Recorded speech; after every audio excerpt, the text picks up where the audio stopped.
हाँ जी, तो कैसे हैं आप लोग? आशा करता हूँ कि बेहतर होंगे और आप पढ़ाई भी बेहतर चलती होगी। और आज हम क्या पढ़ने वाले हैं, तो आलस कथा पाठ जो है उसका जितना भी मतलब सब्जेक्टिव क्वेश्चन है जो कि आपके एग्जाम में 2 नंबर में आता है, उन सभी क्वेश्चन को आज देखने वाले हैं। तो पहला क्वेश्चन देखते हैं।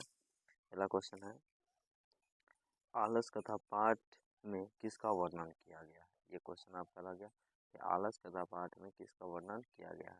तो इसका आंसर देखते हैं कि आलस कथा पाठ में क्या है, आलस्य है ना, यही है ना जी।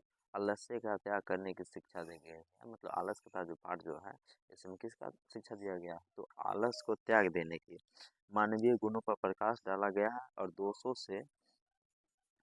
से मुक्ति पाने की शिक्षा दी गई है। मतलब जो दोष है, आलस का दोष है, उससे मानव शरीर में आलस्य से बढ़कर कोई भी शत्रु नहीं है। और मानव के शरीर में आलस्य से बढ़कर के कोई शत्रु नहीं होता, यानी कि मानव का सबसे बड़ा शत्रु हो जाएगा आलस्य। क्या हो जाएगा? आलस्य। ठीक है, तो आप लोग इसको नोट कर लोगे। आते हैं अगला क्वेश्चन पे। दूसरा क्वेश्चन ये है कि आलस कथा पाठ में वास्तविक आलसियों की पहचान कैसे हुई। तो आलस कथा पाठ जो है, इसमें वास्तविक आलसियों की पहचान कैसे हुई, तो उसको देखते हैं आंसर। कि आलसी लोगों के सुख को देखकर धूर्त लोग, जो मतलब जो आलस नहीं थे, आलसी व्यक्ति नहीं थे, वही लोग धूर्त लोग छल से भोजन प्राप्त करने लगे। मतलब छल से वहां चल गए, और जहाँ जो है मतलब उसको फ्री में कपड़ा मिलता था, भोजन मिलता था, घर मिलता था, तो वहाँ प्राप्त करने के लिए पहुँच गए। धूर्त लोग की पहचान के लिए के लिए क्या कह रहे हैं, के लिए हुए आलसियों के घर में आग लगा दी गई। धूर्त लोग घर से बाहर आकर देखे और भाग गए। वही कह रहा कि मतलब जो आलस साला था, वहाँ पे क्या कर दिया कि आलसियों को पहचानने के लिए कि मतलब कौन कौन ओरिजिनल आलसी है, उस सब के लिए क्या कर दिया, आलस साला में आग लगा दिया।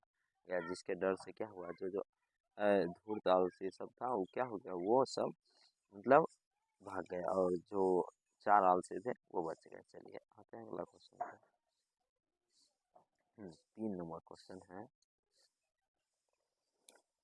कि आलस कथा पाठ का सारांश, मतलब आलस कथा पाठ जो है उसका सारांश कह रहा है। तो इसका अपना मन से भी बना सकते हो कि जो आलस कथा पाठ है उसको पढ़ करके उसमें जो संक्षिप्त बातों में बताना है सारांश होता है, वही हम देखने वाले हैं। तो आलस कथा पाठ में मानवीय गुणों के महत्व एवं आलसियों की स्थिति का वर्णन किया गया है। यहाँ तक देख लिए, वर्णन किया गया है। इसमें मंत्री वीरेश्वर की दानशीलता का वास्तविक विस्तार से वर्णन है।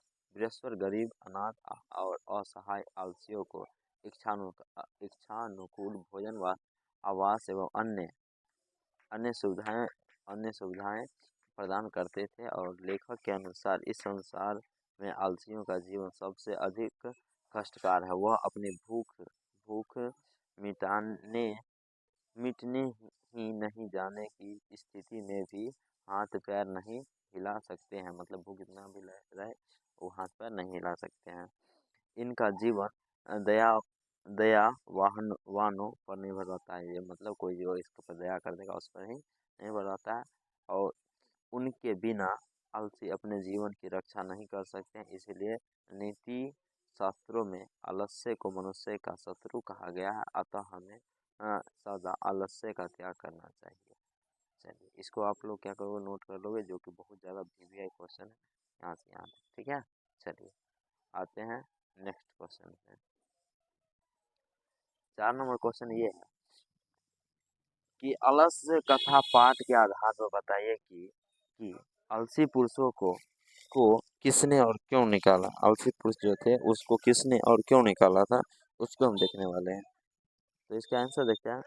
मिथिला मिथिले का मंत्री वीरेश्वर था। मिथिला का मंत्री कौन था जी? वीरेश्वर था। विद्यापति रचित पुरुष परीक्षा से संकलित आलस कथा में आलसियों की परीक्षा हेतु हेतु आलसाला में कर्मचारियों ने आलसाला में आग लगा दी। आलसाला जो था उसमें आग लगा दिया गया। आलसाला में आग के भयावह मतलब प्रकोप, बहुत ज़्यादा आग लग गया था। प्रकोप को देखकर सभी कृत्रिम कृत्रिम मतलब जो खुद से बन के गए थे आलसी, ओरिजिनल आलसी नहीं थे। कृत्रिम आलसी भाग गए, परंतु जो 4 आलसी थे वे नहीं भागे। यह देखकर आलसशाला के कर्मचारी ने यह सोचा कि अब अब यदि इन्हें नहीं निकाला जाएगा तो ये सब आग आग में जलकर राख हो जाएंगे और इनकी हत्या की दोषी हम लोग ही होंगे। अतः उन चारों आलसियों को आलसशाला से ने आ, कर्मचारियों ने आग से बाहर निकाल दिया। चलिए हो गया। तो 4 नंबर क्वेश्चन ये भी आप लोग नोट करके लिख लोगे। आते हैं 5वां नंबर, जो कि बहुत ज़्यादा हिट गया है। चलिए अगला सवाल है, किनकी क्या क्या गति होती है पाठ के आधार पर स्पष्ट करिए। क्वेश्चन आपका लग गया। अब इसको स्पष्ट करते हैं। तो आलस कथा पाठ के अंत में एक श्लोक आया है।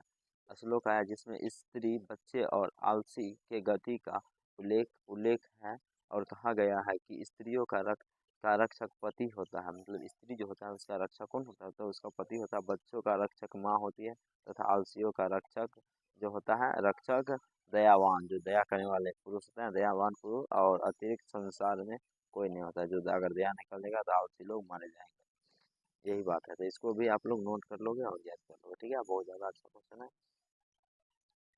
चलिए आते हैं अगला क्वेश्चन। अगला क्वेश्चन ये है कि आलसशाला में आग लगाने पर क्या हुआ। आलसशाला में जो है आग लगाने पर हुआ क्या था।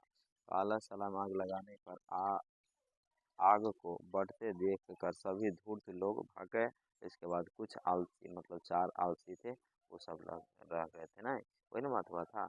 जो जो बचल था आप लोग इसको भी क्या कर लोगे, लिख लो। ठीक है, चलिए अगला क्वेश्चन है,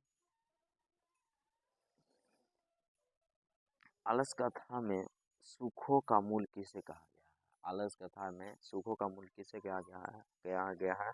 तो इसमें देखते हैं, पाठ में सुखों का मूल संगठन को कहा गया। मूल संगठन को कहा गया सभी लोग मुफ्त में सुख पाना चाहते हैं, फ्री में।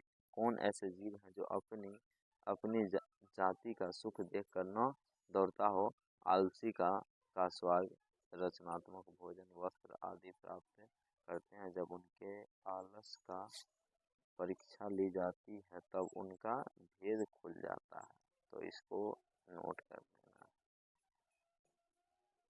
आते हैं अगला क्वेश्चन पे। विद्यापति ने अलस कथा में आलस्य के बारे में क्या कहा है। तो देखते हैं अगले क्वेश्चन कि विद्यापति ने कहा है कि जो बिना परिश्रम के सुखी सुखी रहना चाहते हैं और भाग्य भरोसे बिना चाहते हैं, वे लोग हमेशा भाग्य को ही दोष मानते हैं। इसलिए नीतिकार आलस्य को महान शत्रु और आलस्य को त्याग कर परिश्रम करना चाहिए।